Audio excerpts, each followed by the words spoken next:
Hey guys, and welcome to another episode of Woke by Accident Podcast. It is a weekly chat about socially conscious topics impacting the culture. On this episode, we are joined by Sambaza, host and creator of the Sambaza Podcast. Really? Jen? No, let me start with you. Let's start with you first.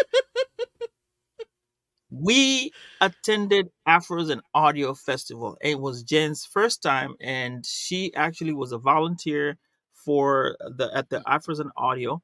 Even though the issue was there was a marathon that was happening at the same time, so we had a problem getting there on time. But however, we got there, we did our jobs, and everything worked out fine. And Jen, what do you think about it? How was it? How did you like the overall thing? So we did attend a festival called Afros and Audios, as everybody doesn't know what that is. And this is a podcast festival that is created by an African American that is for African American audio professionals. And so it's an opportunity for people to attend workshops, network with each other, and fellowship over a particular weekend. And so this was the sixth annual of this particular event, and we got to go and meet each other in person, actually. So that was pretty cool. So you'll see the artwork is a picture of me and Sambaza when we were there at the festival, and we attended some great workshops. And Sambaza was actually, as we mentioned in every show, a featured panelist and gave a great presentation that he will share about. But I will say, it's my first time attending live. I had a great experience. Got to have a lot of FaceTime with many of the guests on this show. Hey guys, and welcome to another episode of Woke by Accident Podcast, a weekly chat about socially conscious topics impacting the culture. Welcome. And today we are glad to have our most favorite co-host, Sambaza, host and creator of the Sambaza Podcast. He is a three-time nominee for Best African Diasporan Podcast by the APVA. He is from the Republic of Kenya in East Africa, and he has been a presenter at the Afros and Audio Podcast Festival discussing Africa. All right. And he was also an ambassador. His podcast has been covered on Joe Love Radio Media. Welcome, Sambaza. Hey Jen, welcome again. Thank you for having me today. It was another day. It Ah, it is. And so today we don't have a guest. It will just be Sambaza and I discussing some things. And so we just had the historic 2024 presidential election. A lot of important things were on this ballot. And so we definitely want to have a chat about this and reflect on our feelings and some of the important factors that we want to share with our viewers. And so, and then also we will have an important update concerning podcast festivals. So, and Sambaza will share more details on that. But yeah, so we want to talk about the 2024 presidential election. This is a big one. And before we get started, we just want to acknowledge that people may have a lot of strong feelings about the outcome of this particular election. And so I found a really good post, and I just want to share some of this information. It actually was shared by Brianna Lauren on Instagram, and it's an article that shares 5 ways to honor your feelings about the election. And so the first one is that it's okay to feel disappointed in the results. So if you feel disappointed, it basically just indicates that your feelings are valid, and it's natural to feel disheartened or disheartened by the particular outcome that does not align with what you believe in. And then 2, it's okay to have held on to hope. Hope is powerful and brave, and it drives us to dream of better. So even when things are uncertain, holding on to hope is a form of resilience. I thought that was really powerful message to share with, we have uncertain futures. It's okay to hold on to hope and be optimistic about what is to come. Two or three, it's okay to voice how you feel. Expressing your feelings is important, whether it's frustration, sadness, or something else. Your voice matters, okay? Four, it's okay to wonder what the future holds. Change can bring uncertainty, especially when it feels personal. Let yourself reflect on what might come and how you can stay grounded. So I thought that was important. And the fifth one that is shared, and we're just talking about ways to feel and process the outcome of this particular election. So the fifth one was it's okay to need time to process. So processing takes time. Allow yourself space to understand what this means for you and your loved ones and the world around you. So I wanted to share that. And these were 5 ways to honor your feelings after this particular election, the 2024 election, which gave a particular outcome. So in this episode, will the outcome of the 2024 presidential election, where it did bring out some historic firsts, and we'll talk about some of those historic firsts, which are very significant, record-breaking voter numbers and impactful policy changes. So there's a few particular pieces of policy that were included in this ballot, and so we want to touch on those as we share other reflections. And Sabaz, I'll let you share before we go further. Oh, by the way, we're sharing the facts, right? Sure. But before we get to the whole point, I want to say something about the elections. Forget about the who's winning and who lost, right? I think as an immigrant, right? I'm talking from an immigrant perspective. I really enjoy how the elections are conducted. You know, like CNN and all these other stations, right? They have analytics, and the analytics are really great. They've been preparing for a long time. You know, they ask questions, they do these case studies before we get to the elections. That at the point at which you are going to the elections, they've already done key studies like whose popularity, what are the key factors, like if it was Mm-hmm. economics, if it was the way standard of living, or people are scared of immigration, or whatever it was that was a question that any one of the candidates said, they asked if it was very important and what they thought about it.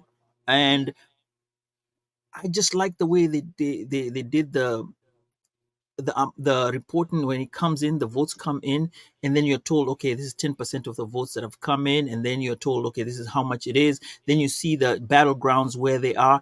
It's like a chess match when you Now, look at it. you're talking about the media, right? Yeah, I'm talking about the media. And when you look Okay. when you're looking at it, I'm I'm I'm enjoying that part, right? I know there's a stress involved in it as you are waiting for your party to win, but just Mm-hmm. the fact that they have that information readily available, when you compare to African countries, I mean, that's a marvel. Kenya tried it. However, at some point, I think they shut it down because Mm-hmm. the results were coming in and they couldn't picture how the results were coming in real time, and Mm-hmm. people were collecting the data. However, that is something to marvel about, and I'm amazed all the time, and even win or lose, just the excitement of Tapper on CNN with his magic wall trying to show Okay, all there that. you go. That's where I was. That's where I was trying to get to. Now, the media, you may have that opinion about media, but depending on the station or the channel or the brand, sometimes there's a narrative. I would say, shared for sure. Okay, but still, whatever narrative is shared, Mhm. just the way you get the information, and then they predict, they say, whatever CNN, because maybe I'm whatever they CNN is Fox for, uh, they say they're projecting this person is winning and this is going on. Mhm. It's truly amazing. That's an Okay. amazing feat, right? Okay. That's an So interesting opinion. Others wouldn't see it that way because CNN is thought to be, liberal and more, that type of thing where you have your Fox News and you can look at maybe just 15 minutes of Fox and you kind of get, hey, there's a feeling here. You start to get, a particular feeling on that. And that's, considered to be more non liberal or more conservative, I guess would be the right way to say that. so I've had a choice of having not to be able to use CNN in Uh Africa. huh. They were having Yeah. Fox 4 News in 2016 when it was Trump and Hillary, and I had to sit and watch it. But still, the excitement was still there. Just the way the information is coming in, and they tell you these are the battlegrounds. This is what so and so is winning. This is what is going on. I mean, it's, that chess match is extraordinary.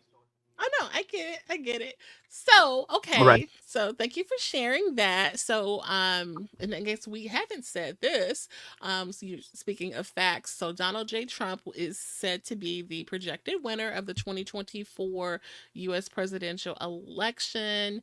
Now, Kamala Harris, who is our current Are you vice saying projected? president. He's already president elect. I just said that. Projected winner? No, he's president elect. It's already a He's done a deal. president elect. Thank you for the Right, correction. right, President, I'm copying and pasting something from yesterday then. Okay. President elects. Okay. uh-huh. Hang on. Kamala Harris Kamala Harris could have made history, but she would not be the first woman to lead a country. So we added some information that we found about other women who have led countries, and we wanted to share that there. So Kamala Harris, who is our current vice president, okay, she could have made history being the first Black woman to be president, but she would not be the first woman to lead a country. So Ellen Johnson Sirleaf made history as Africa's first elected female president. Sambaza. Sorry. That's okay. Okay, let's say that again. So, so Donald J. Trump will be the 2024 or he is the 2024 president elect. All right.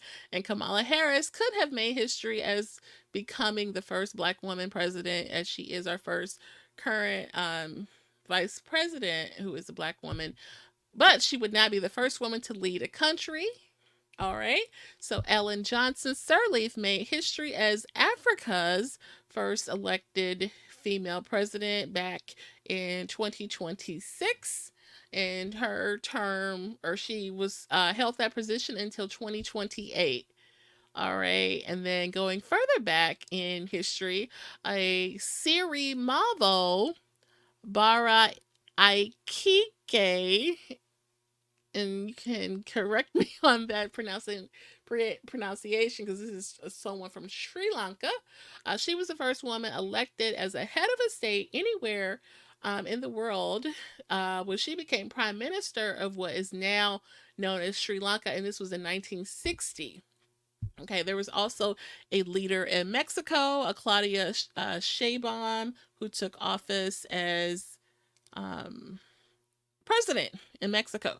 So we've had some, female leaders in other parts of the world. We wanted to share that information with you guys. So back to the U.S. Obviously, all right. Wanted to talk about a few of the first that came about with this election, and then we'll talk about some of the significant pieces of policy that were included on the ballot. Okay, and then before we do that, we'll acknowledge our chat. Thank you guys for tuning in. And Sabaza, are you able to acknowledge the chat, or do you want me to? Yeah, I'm able to acknowledge the chat. Ed Campbell, welcome to the show. Thank you for joining us and everybody else who's online.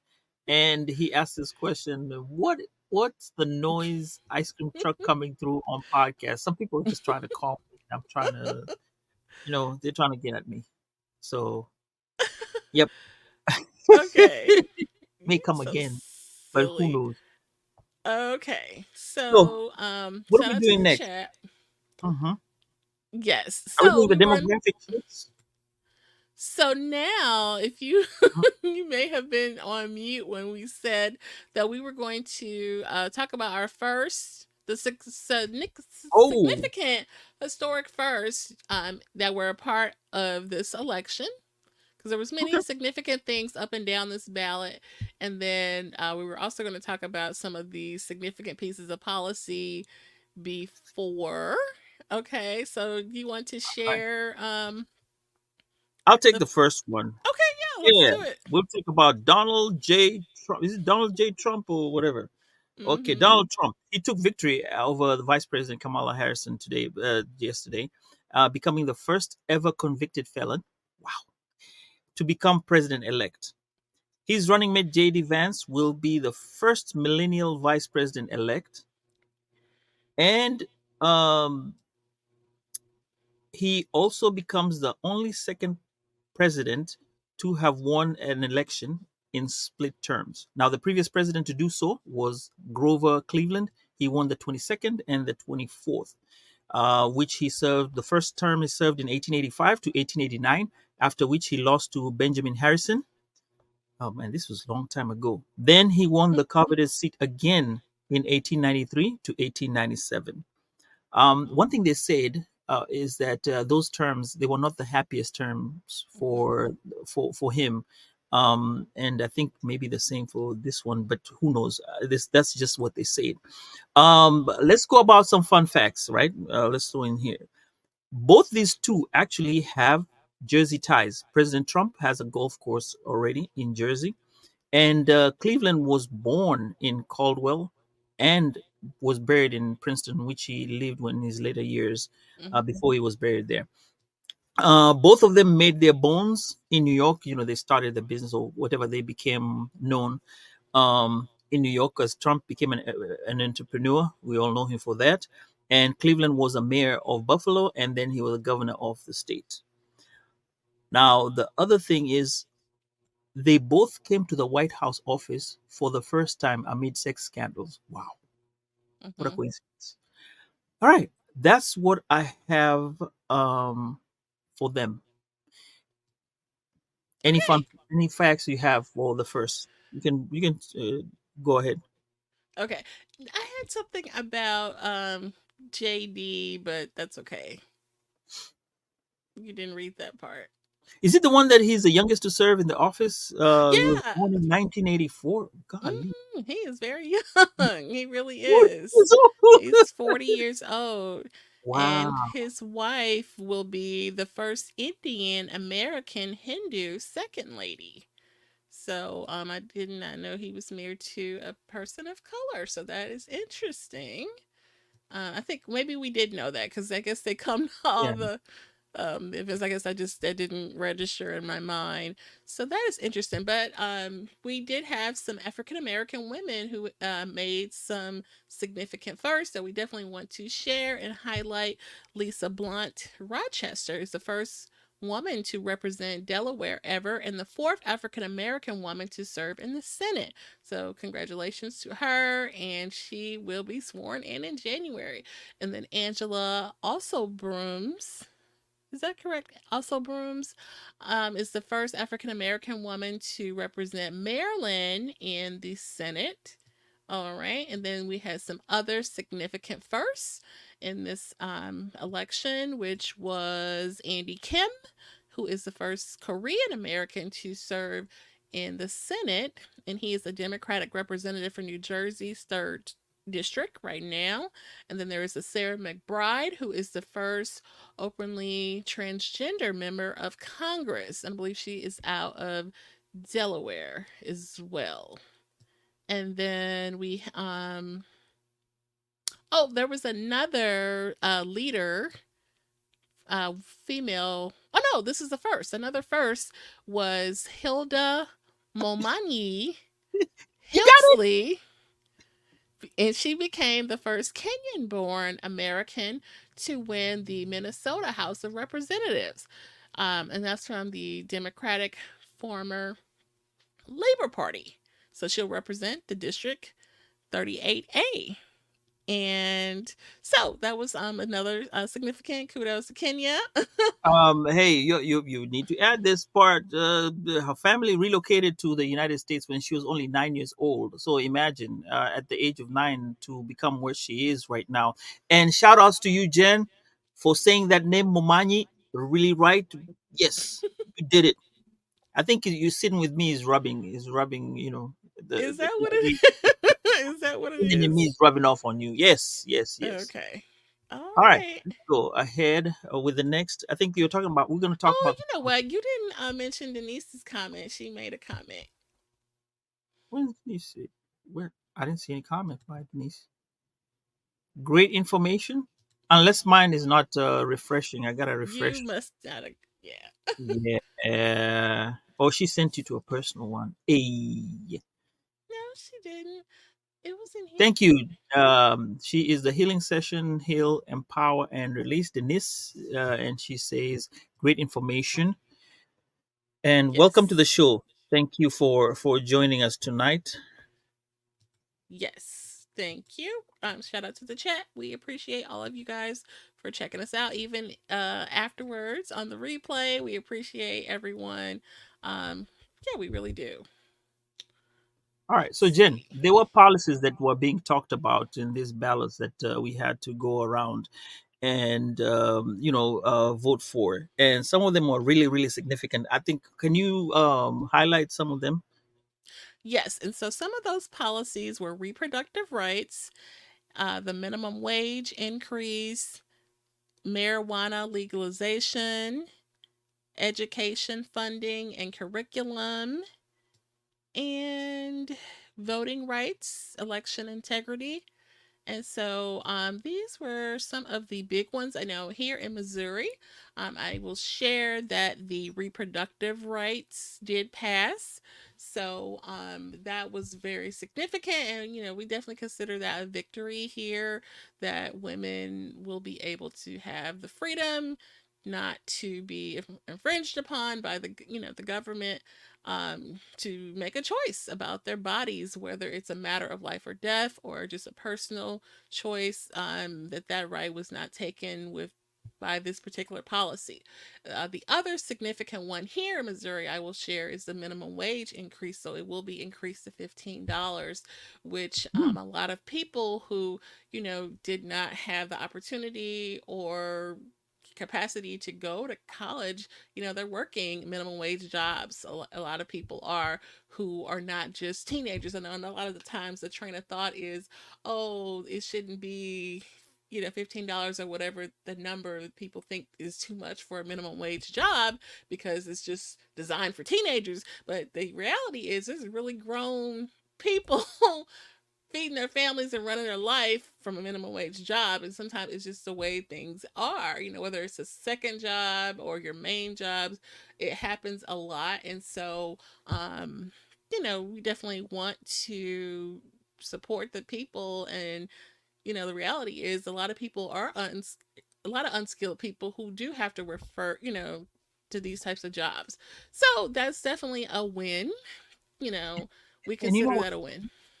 what's funny is when you look at it, 20 years ago, that minimum wage was at about $7. So even right now, as it increased to 15, it's still minimum, and it's not even enough because remember, Absolutely. inflation has gone up and a lot of things have gone up. So it kind of begs the idea of it should be more, but Right. I mean, you have to start from somewhere. When you look back at Yeah. what was minimum wage then is now increased. So there has been an increase.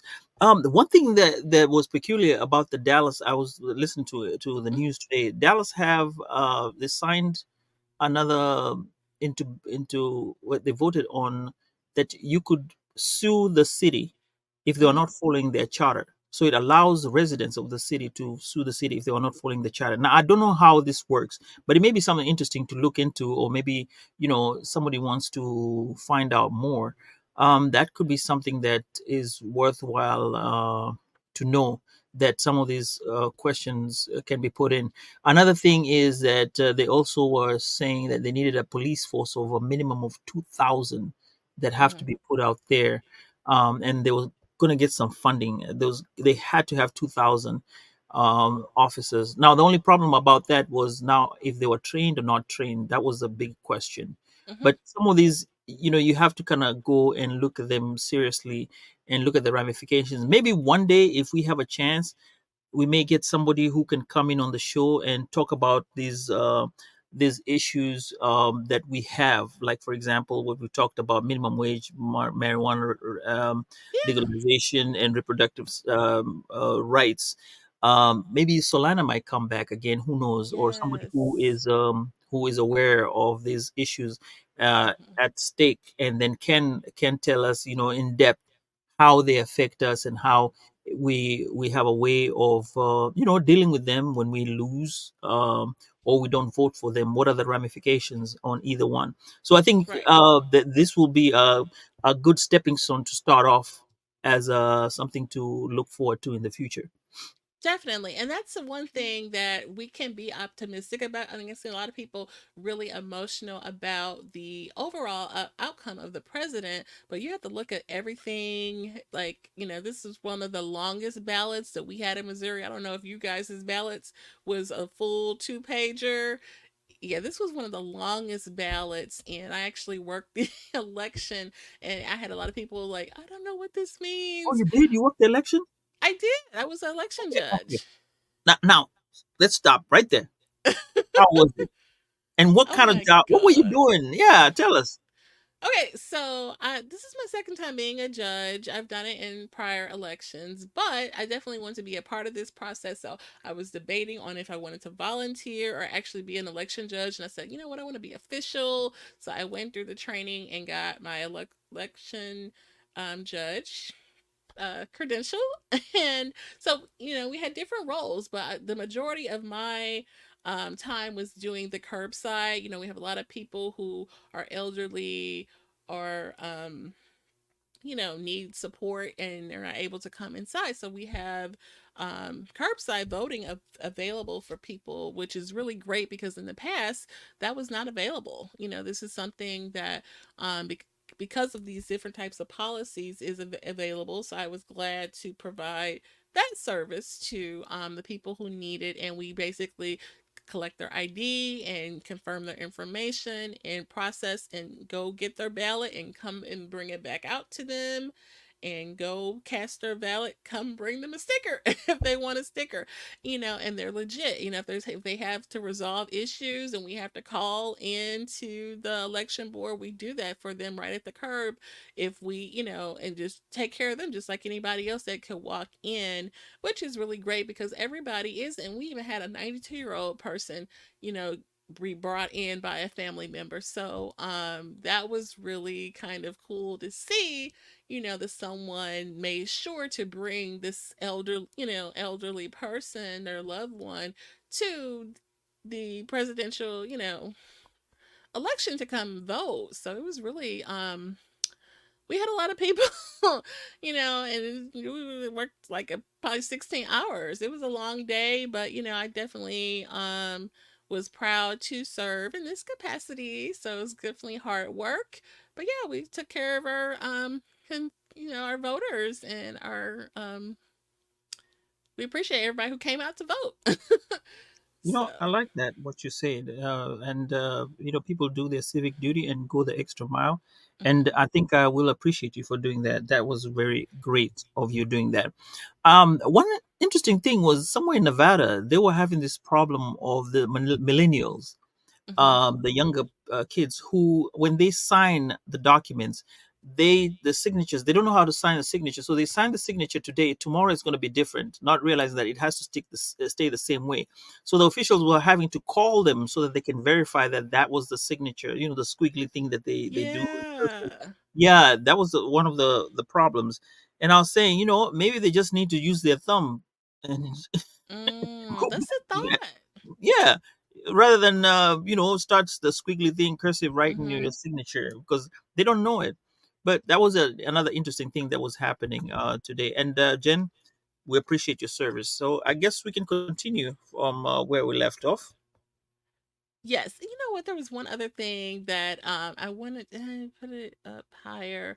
That okay, so feelings. I guess you can give your reflection on the outcome of the presidential election. You know, we talked about it's okay to feel disappointed and things like that. Do you feel disappointed, or what are your thoughts on that? Okay, to me, I'll say this: there's always going to be a winner and a loser, any case, right? And Mhm. as I said, just do your civic duty. Go and vote, because if you don't vote, you're essentially allowing one, you're not represented, and two, if they see the numbers, because most of these politicians, when they're looking at the results, they're looking at how many people came to vote. Yes, you are registered voters, but who came to exercise their votes? Now, if you're part of that crew that went to vote, that shows that there is some inclination that, if I don't do my job right, I'm going to get fired from this job. That's Mhm. what going to vote actually says. So for me, win or lose, still, that fact that you went out there, took your time, and put in your ballot there tells a lot about what you feel in your election, in your county, in your surrounding, where you live at, and whatever is happening around you. You are aware. Okay, maybe you can say you're woke if you want to do that. But another thing is, we have to realize also that there's the presidential and all these other things that go on, right, on the top part. There's still something else that goes, the local voting for your school board and whatever's happening on the back. Those are very, very important, because a majority of those are the ones that determine your life ahead. Absolutely. Make sure make sure you go and vote for those. Again, win or lose, don't worry about it. Worry about you going to make that choice, and then look in the future. Because, hey, if you go and vote and talk to somebody and tell them I voted, or you go with your kids to vote, that's something that will stick in their mind, that they go with their parents to vote, and this will stick with them as they go along and become voters themselves. So Right. plant the seed, and let's have this to move on. I think we are discussing about that in the Liquor podcast the other day, regarding how when we vote, we now are able to influence the future generation to Mhm. see that we're actual voters, right? Right. And then I just thought of this thought when you were speaking. So, while Kamala Harris did not win, the presidency, a lot of the policy that she advocated for did pass in many states, including, I just mentioned in Missouri that we got our reproductive rights and the minimum wage. And those are things that she fought very hard for. So, and it's interesting. I saw a post that highlighted while people didn't pick her, they picked some of her policies. So that's a, influence right there, so she made her impression and she ran a really great campaign. And you have to look, this is another fact that, what was that? So it was July 21st that Joe Biden announced his withdrawal. So, we're going to assume that that wasn't some kind of hatched plan, and that, she really was just sprung into action to run and start her presidency campaign at that point. Like literally, it was kind of a mad dash to find a running mate, and it was a mad dash. So it's really kind of unfair, you know what I mean? That she didn't have the same opportunity. She's running the role of vice president. It wasn't supposed to be running for president on July 21st. That was a surprise, or it was supposed to be a surprise to us, in the United States. So, for her to just be starting her campaign to what she did, I mean, that's a job well done. I mean, and then the policies that she pushed for passed in several states. That's very significant. And you got to think of it that way. So, I saw people crying their eyes out, huffing and puffing and having fits and everything, but she made a significant impression in this country. And, that will forever be her legacy. So, she definitely is on her way, to do great things. It has done great things for this country, for the people. And I want to add one more thing about regarding these elections and going forward. There's a newsletter that's out there that I'd advise people to go subscribe to. It's called Tangle, Tangle Mm-hmm. newsletter. Now, this newsletter is from a reporter who they will always look at the news in the middle. They will not take for any side. Doesn't matter who is in power. They will look at every information that is there and then decipher and go back in history and tell you what's going on. The reason why I stress about this is because they were featured on NPR, and the reason why they were featured on NPR is because some of the families, some people, like Jen, your partner and you, or me, my wife and I, or you and your husband, whatever it is. Let's just say whoever is with you, right? Um, you can have differing views. You could be a Democrat, you could be a Republican. You marry each other, and then you have to talk about these things. What policies you're going for and what have you. Now, people end up fighting over that, and they just live in despair. And Mm-hmm. actually, they were highlighting in that program. They were highlighting families who were living in despair regarding because one was a Republican, one was a Democrat, and one was a liberal, one was conservative. I mean, this was to a point where one of the ladies could not even conduct the conversation in front of her husband. She had to go outside and make a telephone conversations. Now, the reason why I say this is Mm-hmm. one of the other ladies was able to sit with her husband and read the newsletter, Tango. Mm-hmm. And when they read the Tangle newsletter, they were able to have conversations because it was like, oh, this thing they did this and this thing they did that. I mean, he'll take what the Democrats are doing and what the Republicans are doing and say, okay, this is right, this is wrong, and he'll do the work for you. So if you're gonna go and have a discussion, I'm telling people read that newsletter and then you can have a sober conversation with other people. That's all I have Even to say your about family members. it. Even your family members, But because when you hey, mentioned that the decisiveness in the family and all of that, it made me think about, and I can't remember the name, but I want to say that there's going to be a documentary about it, or no, there's a book. So the insurrection, right? We're talking about Donald Trump, okay? So one of the gentlemen that were a part of the insurrection and wreaked havoc, on January 6th. Okay, so when he got charged, it basically created all this turmoil in his family. And you know what I'm talking about? And like I want to say either the daughter wrote a book or is it the wife, but basically the family had to like basically testify against him and share that he had these, feelings and he's done all these activity and actions leading up to it, kind of like put more charges on him. And is basically like she wrote about how it tore their family apart, and she had, like went into detail about it. And so yeah, these kind of things can rip your family apart for sure.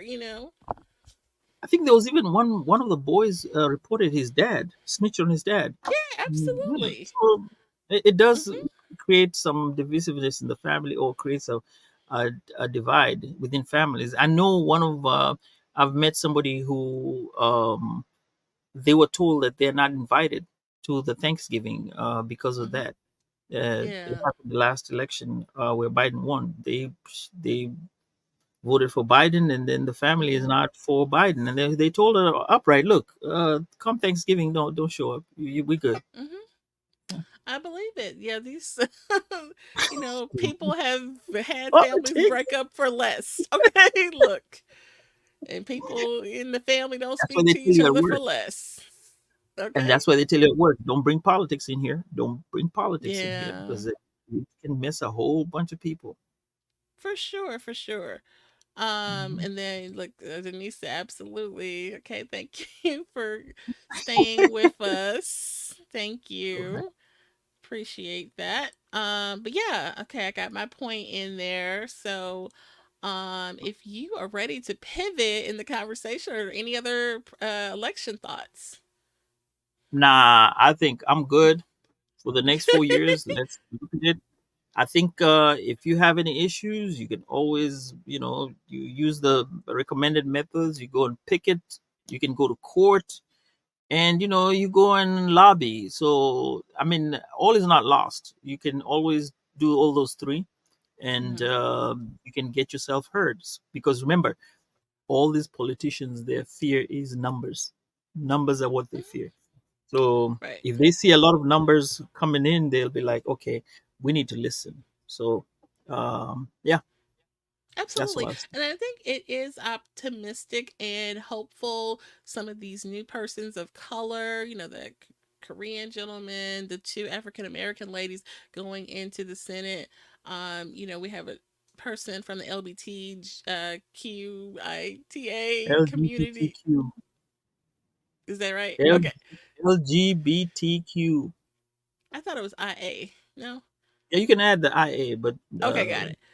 So, to have this representation, coming in January in the Senate, that may, help give it, some diversity in some of these matters, that legislation that can support people, and help people. So I feel like that's something to look forward to, you know. because the cute thing about it is now you see an Asian, like for example, okay, you see an what do we have? We have Asian. Um, we have an Asian, the wife of the vice president. That's a first. Hmm. Millennial vice president. That's a first. You have the first Korean American, and then the first Kenyan-born American. So the kids who come in Kenya from here, from Kenya right now, can say, okay, fine, it's been done. It's possible. I can do that. Then Usha Vance, who's the first Indian American Hindu. This is a mix here, but Hmm. what that tells you is that America is it a part of people, of immigrants who come here, and then it's a melting pot where people meet, and you kind of have this, yeah, it's a melting pot where people come, mix with each other, marry each other, and create this one big beautiful nation, if I may say so myself. um, and then again, you have Angela also Brooms and Lisa Blunt Rochester. They're African American women. Hmm. Slowly by slowly, it is creating the idea that it is possible, and young girls out there, black excellence, what black girl magic. This is what they see. This is what we're talking about when we talk about black girl magic. They see that and they emulate that, and they know that I'm not I'm not going to be determined by my surroundings. I have something to look forward to up there, and if she can make it, I can. There That's you all I go. want for my girls too. Yeah. Mhm. For sure. So I think we need to look at the positives, and try to make lemonade out of these lemons. For sure. Definitely some positives came out of this election. I know everybody doesn't see it that way. All right. And Denise said, "Awesome, Jen." And Janice is awesome, Jen. Yep. Thanks for sure. Black And Girl Magic. definitely. There we go.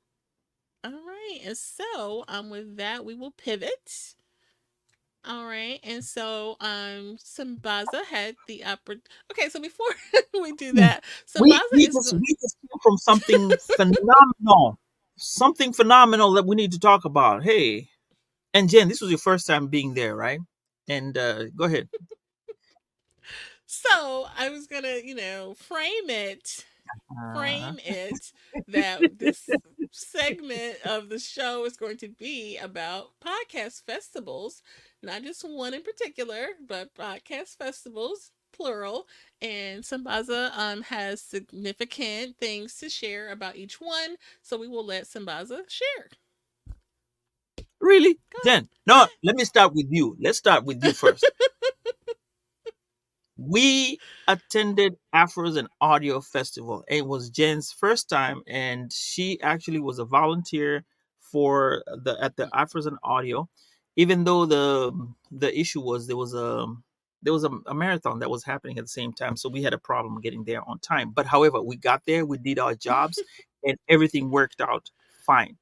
And Jen, what do you think about it? How was it? How did you like the overall thing? So we did attend a festival called Afros and Audios, as everybody doesn't know what that is. And this is a podcast festival that is created by an African American that is for African American audio professionals. And so it's an opportunity for people to attend workshops, network with each other, and fellowship over a particular weekend. And so this was the sixth annual of this particular event, and we got to go and meet each other in person, actually. So that was pretty cool. So you'll see the artwork is a picture of me and Sambaza when we were there at the festival, and we attended some great workshops. And Sambaza was actually, as we mentioned in every show, a featured panelist and gave a great presentation that he will share about. But I will say, it's my first time attending live. I had a great experience. Got to have a lot of FaceTime with many of the guests on this show, and my plan was actually post a picture of the people that I met who were on the show in the episode, and like put those out. And we may do that like over maybe the holiday break, and like highlight some of those old episodes with some of our former guests. You know, Vic Victor from Liquor Talk podcast, who's been on the show Mhm, way mhm, back, like season two. mhm. Walter Gaynor has been on her like two, three times, Ward, graciously. Um, Oh my God. Corey Chris was just Ward, on. Dominic Chris Ward Ward. was on, and we got to meet him. So, yeah, and I think that'd be a great time to re-put those episodes out, and I'll put the picture of us meeting them. So that was a great time to do that, because I've definitely been working hard on this podcast for some years now, and so we've actually built some great relationships with folks in the industry. And so that was cool. But we will let Sambaza share about his experience as a presenter. Yes, and I want to say I'm really stoked about having the collaborations that are upcoming with the people who we met. Several collaborations are going to be coming up soon. But I did a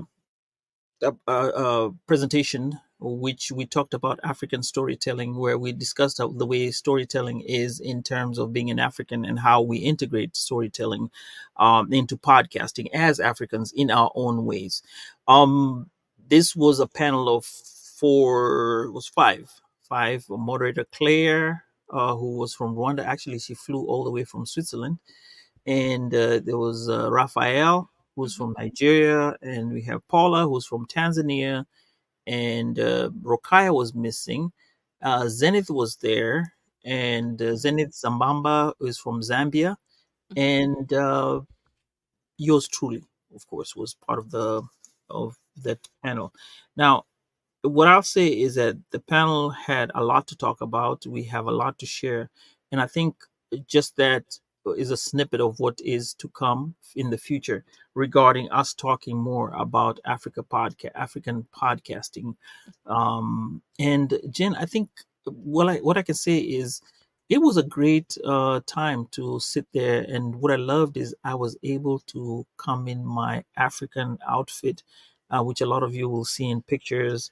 That gave me a sense of pride that I'm able to represent my particular tribe, not the generic Kenyan, like the Maasai. I was actually representing my own tribe, which made me feel really, really special. Um, that will probably resonate to people who come to see it now or in the future with the Fez hat. I think I'll say this. I actually wore the Fez hat a week later at my son's party, end of year party, Oh. and he kind of liked it. And I think I'll be using that as something to kind of spread the knowledge regarding my tribe. Um, that's what I'll say about podcast that weekend. It was a nice weekend. We broke bread with a lot of the podcasters, gained friendships, and looked into how we can collaborate in the future. Mm-hmm. Most of those collaborations will come, and you will see them manifest in the near future. And shout outs to um, Kimani Uncle, who was previously in Afros and Audio, and he Mm-hmm. gave a great presentation about gardening and beets. So these are the things that we go through as podcasters, where we meet once a year here, um, in Baltimore right now, and we are able to, you know, um, make enjoy our time together, create milestones, and also look into the future. And awesome event. If you're a podcaster, make sure you join in and do this. Oh yeah, see, that's what I'm talking about. There we go. Yeah, that's it. And you want to explain about what you're wearing? This is an elder's clothing with a face hat and the whatever the sarong, we call it a sarong. Well, we call it shuka, the one that is tied. Hmm. Actually, I'm supposed to have both of them the same. They're supposed to be the same color, but Okay. I didn't realize that. I hadn't checked, so I used the Masai cloth that goes over my shoulder as the one to go on the top. But however, I changed it so that the sarong was the checked, and then the other one went over it. But all I'm saying is that represents my culture, and I'm happy to be a representative of it. Awesome. Awesome, awesome. And I will share that, I did have an opportunity to view and listen to you guys' presentation, and it was great. It was beautiful. I think one of our friends shared that it really, made you feel proud to be, African American, and to see everyone from all the different countries in Africa, sitting right next to each other. And for the one young lady to say, I was looking for another podcaster and I found Sambaza, and she actually reached out to you. And it's like, wow, it just shows you like that, how people, that connection, people seek that, all the way, and like the young lady that traveled all the way from Switzerland, it was amazing, you know. Right. Shout Hmm. outs to Claire. That was awesome. Awesome. Yeah, and I'm looking forward to a lot. I mean, we were just scratching the surface on this one. And Jane, I think you and I on this collective, we can make it. We can make it happen. That we will get more info from these guys and kind of hear what they have to say. For sure.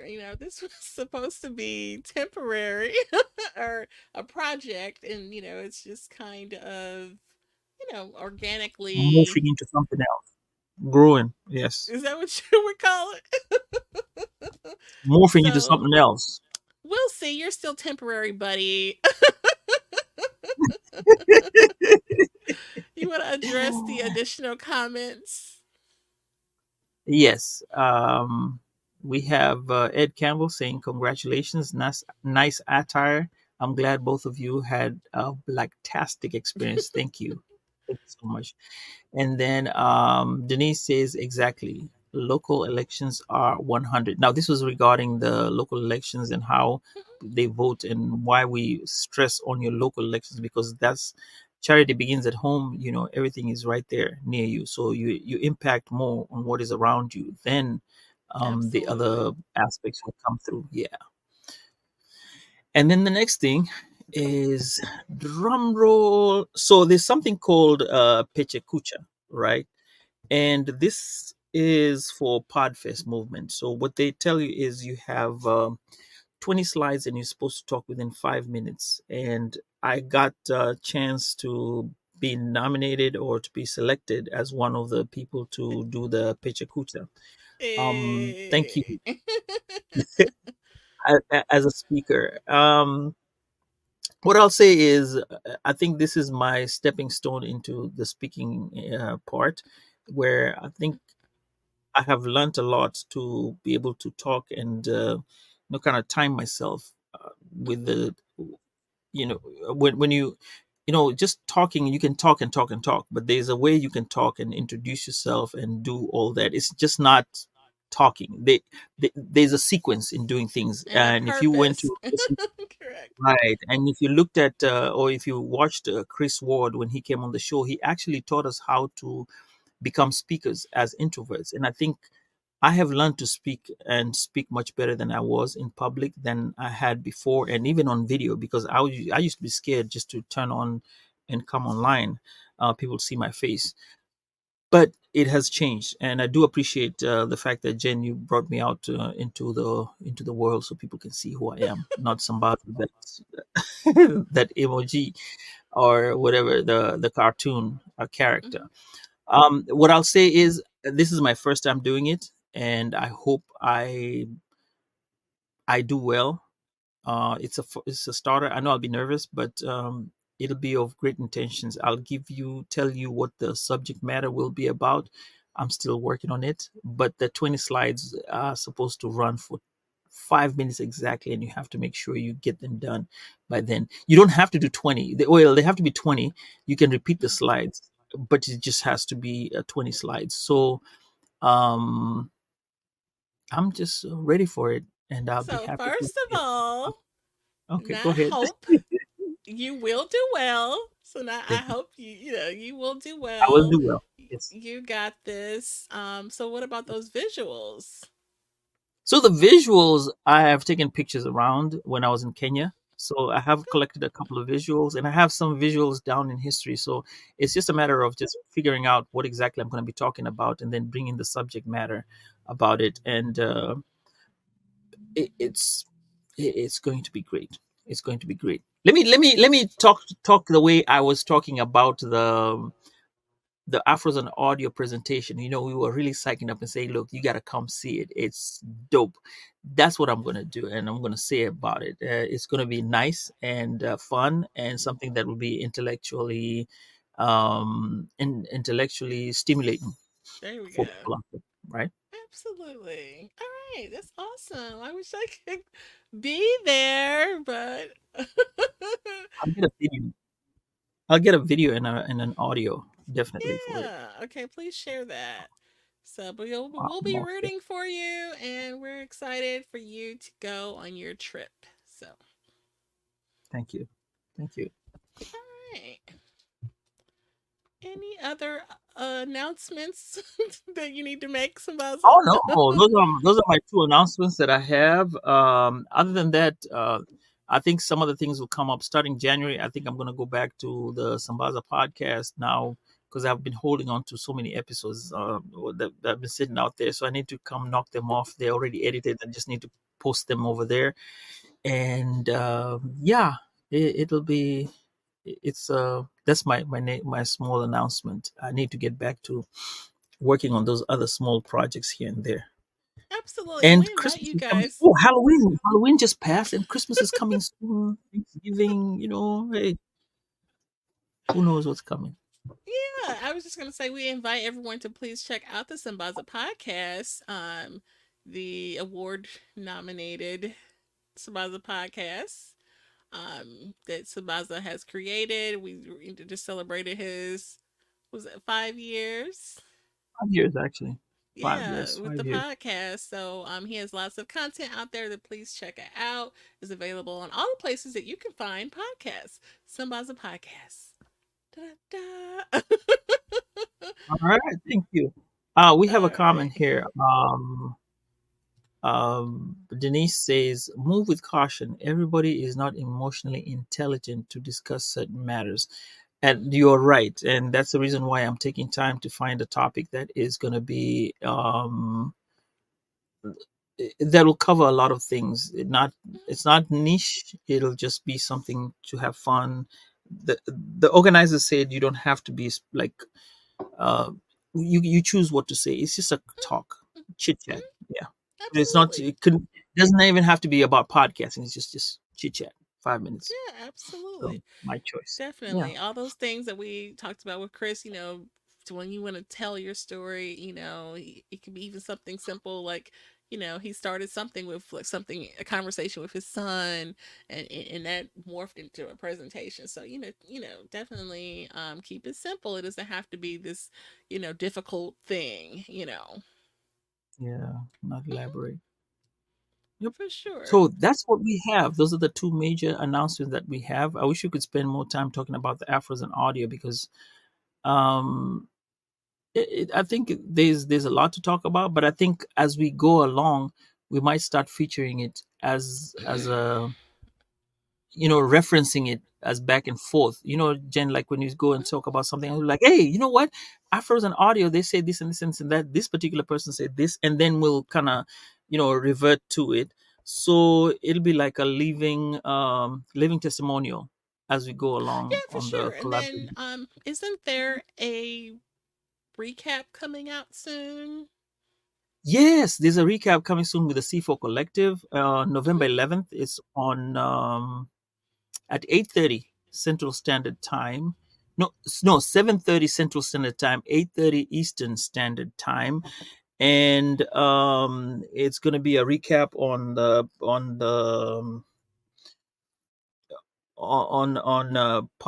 podcast festival. And I wanted to add this. Mhm. I do have a blog post that I put out Mhm. there, and this is regarding the African storytelling. That I just highlighted on who was on there and what they were doing. I guess you'll put a link on this show notes so that people can go ahead and look at the document. And please leave a Yes. comment, say how you like the document. Jen, please do, and that'll be awesome. I'm kind of Where? looking forward to doing more blogs. It's on Okay. the Afros and Audio. I'll put a link out here, and then Oh, people that can one. go. Okay, I remember that. Yes. Yeah, yeah. So people can go ahead and read about it. It's a 2-minute read, quickly. It's Okay, not too much.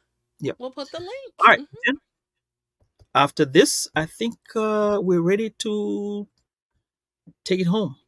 All right. And so we do appreciate you joining us this evening. And we hope that today's conversation have inspired and enlightened you. If you found today's episode meaningful, please consider sharing it with friends or family, colleagues. Our collective awareness and advocacy play a crucial role in creating positive change. And so we ask you to stay tuned for more engaging content, and we look forward to continuing these important conversations in the future. So we thank you for being a part of Woke by Accident, Sambaza Podcast collaboration. And until next time, we will Oh, say, don't forget the IG live. Don't forget the IG live tomorrow. okay, we're going to do it. I think we're gonna do it, and we still have Okay. some more back Okay. episodes. We'll All do right. it. So we'll All be right. on IG tomorrow evening. So please follow us and catch the IG. So we thank you guys and take care.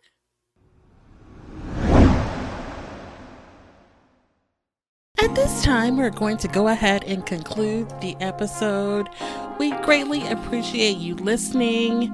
We invite you to follow us on social media. On Instagram, it is Woke by Accident Podcast.